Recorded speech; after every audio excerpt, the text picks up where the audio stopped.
Olá, seja bem-vindo ou bem-vinda. O meu nome é Maximilian Salles, eu sou professor de filosofia. Esse é o primeiro vídeo do ano, portanto, eu desejo a você que você consiga desenvolver-se bem durante o ano, aproveitar o tempo que tem disponível para estudar, se empenhar e criar uma base sólida para sair-se bem nessas provas que estão por vir. E uma novidade muito importante desse ano, que vai ajudar você ainda mais, além das aulas aqui no canal, é esse grupo no Telegram que eu criei para que possa haver uma maior interação entre as pessoas que frequentam esse canal, entre si e comigo também. Quem estiver dentro desse canal vai poder aproveitar os vários materiais que eu vou produzir durante um ano, vai receber as notificações de todos os vídeos que eu postar aqui, a maneira, e claro, vai poder tirar dúvidas e conversar sobre filosofia, sobre suas maiores dificuldades, aí assim vai poder interagir com pessoas que estão na mesma situação que você e querem melhorar. Assim, essa interação só tem a beneficiar você que vai fazer parte desse grupo. Então, o que você precisa fazer é apenas escanear com a câmera do seu telefone esse QR Code e ele vai abrir o link do grupo no Telegram. Se você já tem o Telegram instalado no seu telefone, ele vai abrir o próprio aplicativo do Telegram. Então, vamos para a aula. O nascimento do pensar filosófico, do mito à filosofia. O mito existe num período histórico que ficou conhecido como arcaico. A Grécia arcaica é onde o mito existia. Era onde o mito existia. Para entender melhor como o mito fazia parte da vida das pessoas, é interessante você saber como era essa sociedade arcaica. Porque ela é muito diferente da nossa sociedade hoje. Hoje a gente vive numa democracia, 2500 anos depois do nascimento da filosofia, com sistemas econômicos bem diferentes e maneiras de interpretar o mundo bem diferentes. Então, para a gente se desprender um pouco da nossa vida, de como a gente entende o mundo hoje, para tentar, pelo menos, vislumbrar, assim, através da imaginação, como é que se dava esse povo, como é que se dava a vida dessas pessoas, é preciso entender essas pequenas características, essas pequenas palavras-chave que categorizam como a Grécia funcionava. Então, para entender a Grécia, é preciso compreender que ela era uma sociedade aristocrática. Isso quer dizer que quem controlava o poder político eram poucas pessoas. Aristóis, que está no núcleo de aristocracia, significa os melhores. Então, governo dos melhores. Poucas pessoas tinham controle do poder político e essas pessoas ditavam como é que se dava a moral, a ética, os costumes dessa sociedade. E o poder econômico se dava através da atividade agrícola. Então, a maioria das pessoas ganhava sua subsistência a partir do plantio e da colheita de vegetais, de legumes, etc. E a expansão de território desse povo arcaico se dava através de guerra e a defesa também dos seus territórios e da riqueza se dava através da guerra. Então, a sociedade era dividida entre a nobreza, que fazia parte da aristocracia, e o povo. O povo, basicamente, devia seguir os mandos e desmandos da aristocracia, e a aristocracia dizia quando a aristocracia controlava o povo quanto à economia, ou seja, em tempos de paz, controlava como é que essas pessoas deveriam fazer sua agricultura, e em tempos de guerra, fazia orientações. Então, veja que é uma sociedade extremamente diferente da nossa e portanto, é compreensível que nesse momento, no século VII, mais ou menos, antes de Cristo, haja o mito. Mas, então, o que é o mito? Pensamento mítico, aqui tem para vocês a etimologia da palavra, do grego mitos, que significa literalmente palavra expressa, é uma narrativa sobre a origem de algo. Mas a origem de quê, Max? Nessa Grécia arcaica, que eu acabei de, de caracterizar de maneira rápida, não havia, como há hoje, é importante lembrar, já respostas para questões que são importantíssimas para o ser humano.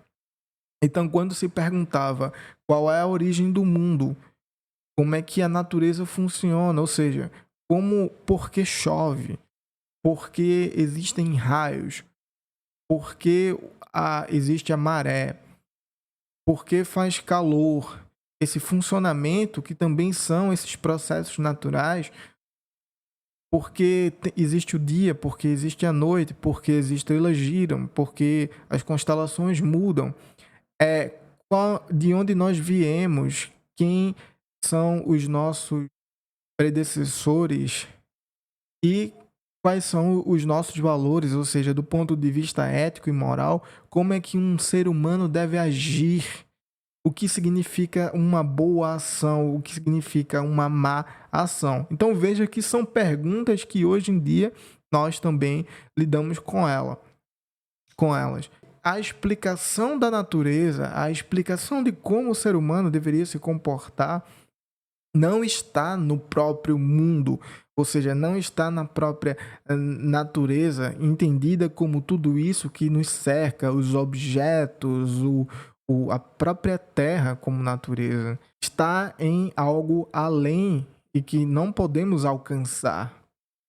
Então, isso satisfazia porque não havia esse desenvolvimento que temos hoje. Então, esse mito, principalmente na Grécia, que é o nosso foco aqui, ele era passado de uma pessoa para outra através da oralidade. E o que isso quer dizer? Quer dizer que ele era passado através da fala, através das gerações. Seu pai ouvia esses mitos, como é que o mundo tinha sido criado, ele ouvia o mito da criação do mundo e passava para os filhos. E existiam aí os poetas. Esses mitos eles eram orais em forma de poesia. Então existia aí os aedos e os rapsodos que viviam viajando entre as cidades gregas para transmitir esse mito. Mas por que essas pessoas são importantes? Mas na Grécia arcaica não havia um livro em que todo o mito estivesse compilado. Então essas pessoas elas eram importantes porque eram responsáveis pela educação do povo. Isso quer dizer que a maneira de enxergar o mundo, a maneira de sentir o mundo, de lidar com o outro, era determinada pelo mito. Então, a educação do povo arcaico na Grécia era determinada pelo mito. Hoje, a gente tem essa visão de que o mito é uma narrativa de algo fantasioso, de algo que não existe, mas só que nesse período da história, o mito realmente é algo vivo que explica como a natureza funciona e que educa as pessoas.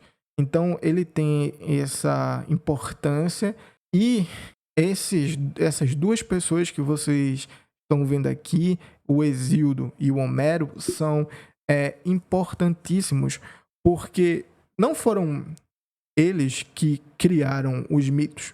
Os mitos existiam já desde a origem da sociedade grega. E aí vem influência dos dóricos e, enfim, desse povo que acabou dando origem à Grécia. E o que eles fizeram foi uma certa compilação desses mitos. Então, o Hesíodo é responsável por escrever entre aspas, a Teogonia, que vocês já vão ver o que é, e o Homero, a Ilíada e a Odisseia. Mas nessa Ilíada, por exemplo, a gente vê dois modelos de educação para o homem grego, que é o Aquiles e que é o Ulisses. Ulisses é representante da Metis e o Aquiles é um Aristói. É a pessoa que tem orgulho, que quer ficar para sempre na história. E a Metis é aquela pessoa inteligente e articulada que consegue resolver problemas. Tanto que foi ele que criou a ideia do cavalo de Troia. Mas enfim.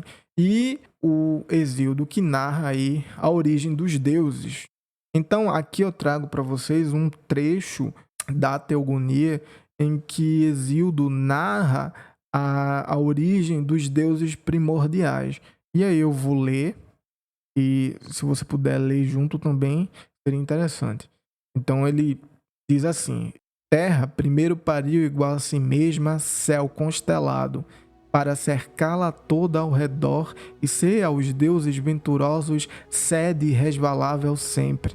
Pariu altas montanhas, belos abrigos das deusas ninfas que moram nas montanhas frondosas, e pariu a infecunda planície impetuosa de ondas o mar, sem desejoso amor. Depois pariu do coito com o céu, oceano de fundos remoinhos, e cóios, e crios, e Hipérion, e Japeto, e Teia, e Réia, e Temis, e Memória, e Febe de áurea coroa, e Tétis amorosa.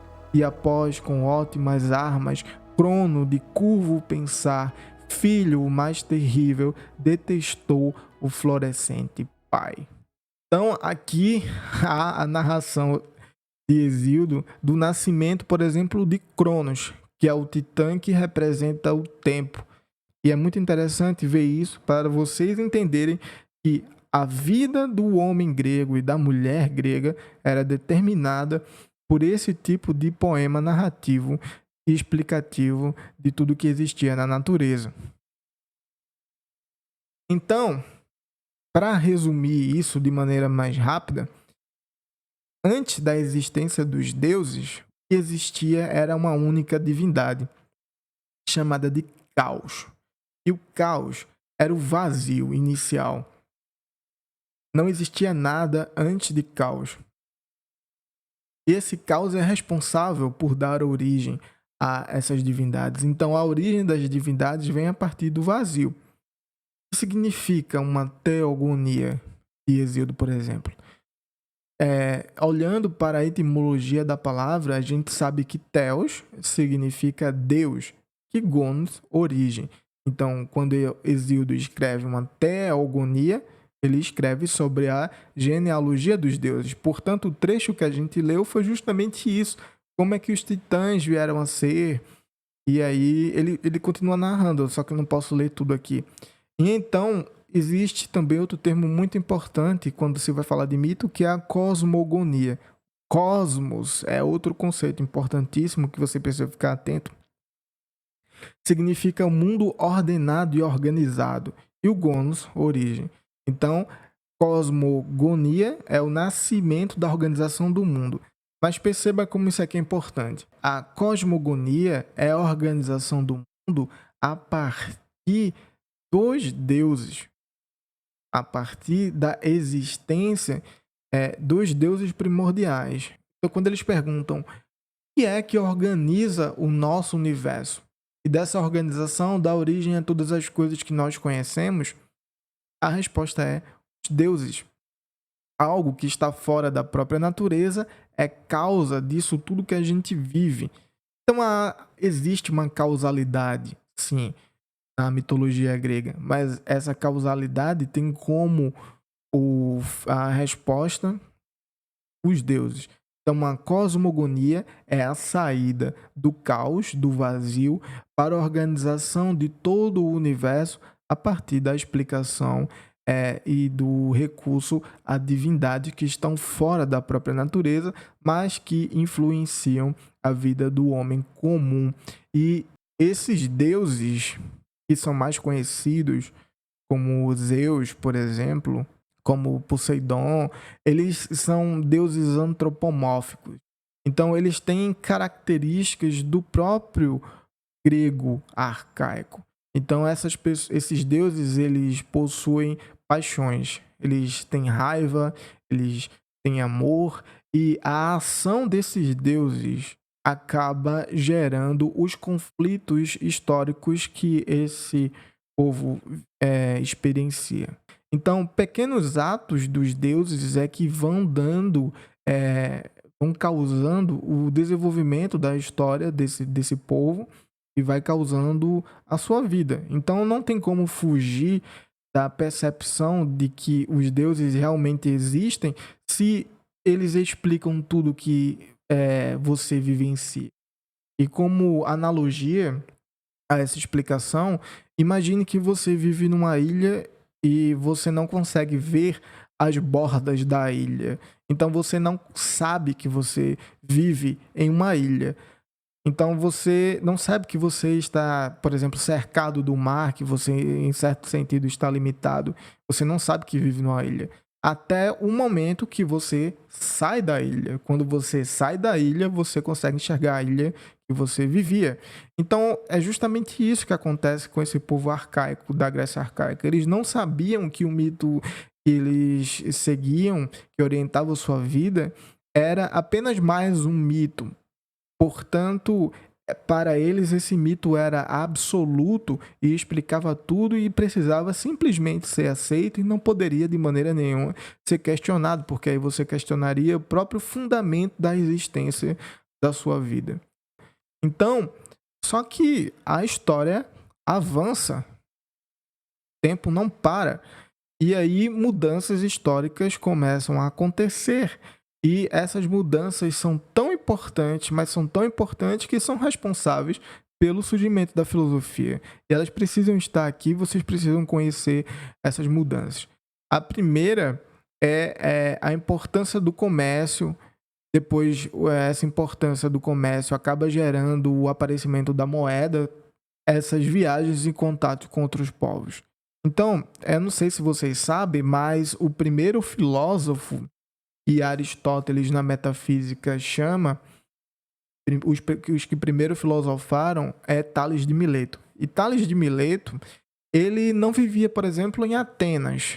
Tales de Mileto vivia na Jônia, que é uma cidade que está localizada mais ou menos por aqui. Aqui, exatamente, Mileto.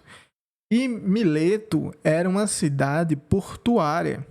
Isso significa que como o comércio estava em evidência e o comércio se dava através do mar, ou seja, pessoas de uma cidade viajando para outra, trazendo informações, contato com pessoas diferentes, com povos diferentes, e é nesse momento que as pessoas da Grécia acabam saindo, segundo a minha analogia, de sua ilha de explicação das coisas que existem e como se comportar, por exemplo. E aí, nessas viagens, o povo grego acabava ouvindo outros mitos. As pessoas que foram até Mileto, por exemplo, traziam informações.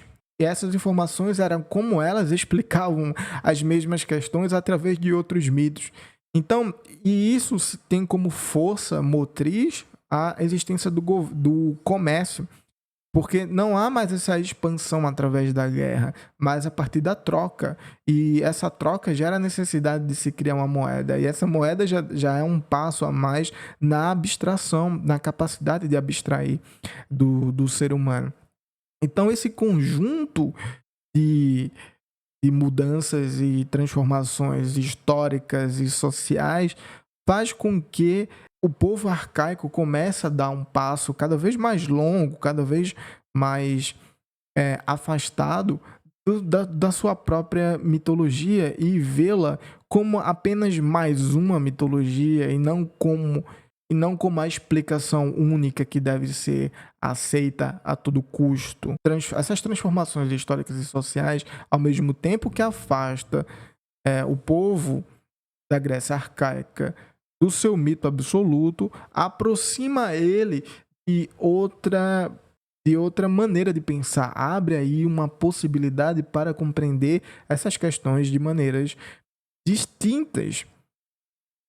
E isso aqui acaba acontecendo ao mesmo tempo que uma configuração política vai se formando, que é o surgimento da polis.